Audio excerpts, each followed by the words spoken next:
गरीबनगर दगडफेक प्रकरणात आणखी एकाला अटक झाली आहे। दगडफेक प्रकरणात अटक झालेल्यांची संख्या 19 वर येऊन पोहोचलेली आहे। अटक झालेले बहुतांश आरोपी गरीबनगरचे रहिवासी नाहीत। दगडफेक एक पूर्वनियोजित कट होता का याचाही तपास सुरू असल्याची माहिती।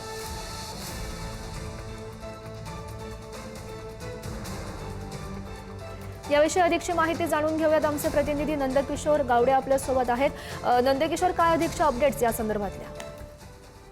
नक्कीच गौरी, जर पाहायला गेलं तर गरीबनगरमध्ये ज्या ठिकाणी तोडक कारवाई सुरू होती त्या ठिकाणी जे हिंसक वळण जे आहे ते लागलेलं आपल्याला पाहायला मिळतात। अचानक पद्धतीने जे दगड आहेत ते तिथल्याच काही लोकांनी जे आहेत ते पोलिसांच्या दिशेने भडकवलेले आपल्याला पाहायला मिळत होते। मात्र दुसऱ्या बाजूला ते जे दगड भिरकवणारे संपूर्ण तरुण होते त्यातले काही तरुण जे आहेत ते पेहरामपाडा म्हणजे ज्या वस्तीची काही संबंध नाही त्या समोरच्या वस्तीतले असल्याचं जे आहे ते पोलिसांनी काल कोर्टासमोर म्हटलेलं आपल्याला पाहायला मिळतं। आणि हा संपूर्ण पूर्वनियोजित कट असल्याचं सुद्धा खरं तर कोर्टासमोर म्हणण्यात आलेलं आपल्याला पाहायला मिळतं। एकंदरीत आतापर्यंत 19 जे आहेत ते आरोपींना अटक केलेल्या जवळपास 100 ते 150 जणांविरोधात FIR आहे ती नोंदवण्यात आलेली आपल्याला पाहायला मिळते।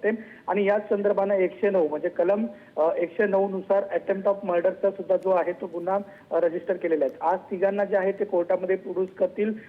काल उर्वरित म्हणजे 16 जणांना कोर्टासमोर हजर करण्यात आलेलं होतं आणि त्यांना 26 मे पर्यंत जी आहे ते पोलीस कोठडी दिलेले आहेत। उर्वरित 3 जणांना खरं तर रात्री अटक केली आहे आणि या तिघांना आज कोर्टामध्ये हजर करतील। गौरी, नक्कीच नंदकिशोर, धन्यवाद दिलेल्या सगळ्या सविस्तर माहितीसाठी।